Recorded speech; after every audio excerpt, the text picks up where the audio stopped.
اعوذ باللہ من الشیطان الرجیم، بسم اللہ الرحمن الرحیم۔ ایک اور بات میں کہنا چاہتا ہوں، اور یہ بات میں بار بار کہہ چکا ہوں۔ دیکھیے، ایک روایت ہے جس کی سند بھی ہم نقل کر دیں گے کہ رسول اللہ نے خواب میں دیکھا کہ اللہ تبارک تعالیٰ نے اللہ تعالیٰ کو بہت ہی بہترین شکل میں، ٹھیک ہے، اور پھر اللہ تبارک تعالیٰ نے اپنے ہاتھ رسول اللہ کے کندھوں پہ رکھے، جس کی ٹھنڈک رسول اللہ نے اپنے سینے میں محسوس کی، ٹھیک ہے نا۔ اس پہ تو ہمیں جیمی صاحب کو کوئی اعتراض نہیں ہونا چاہیے اس روایت کو۔ اگر جیمی صاحب کو سند کے اعتبار سے روایت پہ اعتراض ہے تو بھی بہت لوگ اس کے قائل بھی ہیں، اس روایت کے، ٹھیک ہے۔ تو جیمی صاحب کہتے ہیں نا کہ جس طرح کہ ہم ان کے ساتھ ہیں جو فلاں روایت کے منکر ہیں، ان کے ساتھ نہیں ہیں جو فلاں روایت کے قائل ہیں، تو پھر اگر یہی مسئلہ ہے تو کوئی کہہ سکتا ہے کہ ہم ان کے ساتھ ہیں جو فلاں روایت کے قائل ہیں، ان کے ساتھ نہیں ہیں جو فلاں روایت کے منکر ہیں۔ پہلا تو یہ طرح۔ دوسری بات یہ ہے کہ آخر کیا وجہ ہے کہ آپ اس کو ظاہری معنی میں نہیں لیتے کہ اللہ تعالیٰ نے واقعاً نبی کے کندھے مبارک پر ہاتھ رکھے۔ اب آپ کہیں گے خواب کا واقعہ ہے تو بھائی نبی کا خواب بھی تو وہی ہوتا ہے نا، اب تعویل توجیہ نہ کیجیے، نہ تعبیر کیجیے، ظاہر پر لیجیے۔ تو اس کا مطلب ہے کہ اللہ نے، کیونکہ نبی کا خواب وحی ہوتا ہے، تو اب آپ نہ تعویل کر سکتے ہیں، نہ توجیہ کر سکتے ہیں، نہ تخصیص کر سکتے ہیں۔ تخصیص کا تو خیر یہ روایت میں ہے بھی نہیں کوئی ایسی چیز کی تخصیص کی جائے، اور آپ نہ اس کی اب نہ تعبیر کریں گے۔ تعبیر کا مطلب یہ ہوتا ہے کہ آپ خواب کے سمبولک لیں، حقیقی معنی میں مت لیں۔ یہ سمبولک بھی نہیں ہو سکتا کیونکہ وہی ہے، وہی جو ہے وہ ظاہر پر لی جاتی ہے۔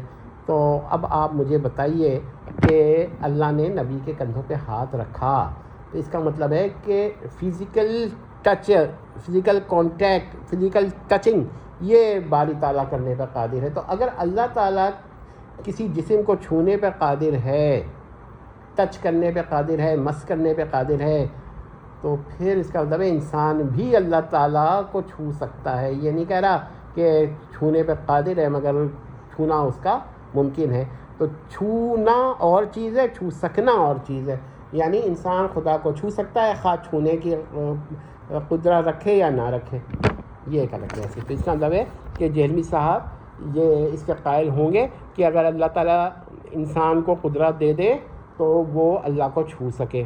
اچھا، دوسری بات، اگر اللہ تعالیٰ انسان کو چھو سکتا ہے جیسا کہ حدیث سے ہے، تو اب آپ جہلمی صاحب یا تو اس حدیث کا انکار کریں گے یا پھر اس حدیث کا یہ کہیں گے کہ ہاں بھائی چھو تو سکتا ہے اور چھوا بھی ہے۔ تو پھر میں ایک سوال کرتا ہوں کہ صرف کندھوں کو ہی چھو سکتا ہے اور وہ بھی نبی کے یا غیر نبی کے بھی؟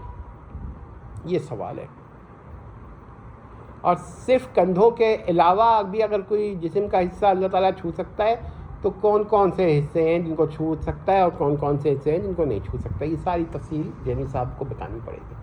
اچھا، اب جہلمی صاحب تنگ آ کر یہ کہہ سکتے ہیں کہ بھائی چھوا جیسا کہ اس کی شان کے لائق ہے۔ تو دیکھیے، چھونے کا مطلب یہ ہوا کہ ایک لمحے میں ایک چیز اور باری تعالیٰ میں ڈسٹینس زیرو ہو گیا۔ یہ لا مکان اور لا زماں کی بات نہیں ہے، بلکہ چھونے کے لیے مکان شرط ہے۔ اگر شرط ہے تو پھر اللہ نے چھوا، اور اگر شرط نہیں بھی مانتے تو بھی اللہ نے چھوا۔ کیسے چھوا؟ اپنے ہاتھ سے چھوا، کیونکہ ہاتھ رکھ دیے نبی کے کندھوں پر۔ اب دوسری بات ہے کہ نبی نے اس کی ٹھنڈک محسوس کی اپنے سینے یعنی چیسٹ پر۔ تو سوال یہ پیدا ہوتا ہے کہ اس کا اللہ کا جسم تو نہیں ہے، لیکن اللہ کے جو ہاتھ ہیں وہ گرم اور ٹھنڈے ہو سکتے ہیں، کم از کم ٹھنڈے ہیں۔ تو ذرا غور کر لیجئے کہ جہلمی صاحب ظاہر پرستی پہ کہاں تک جا سکتے ہیں۔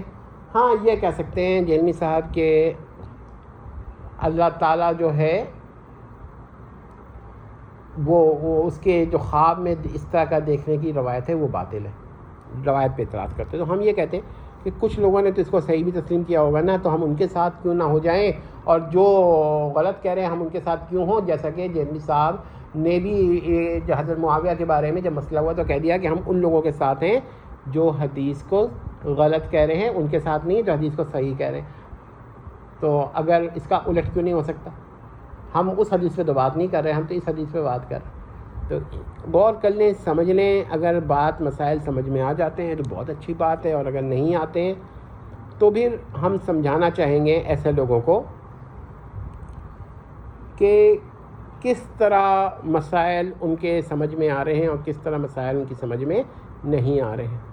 امید کرتے ہیں مسئلہ سمجھ میں آ گیا ہوگا. والسلام.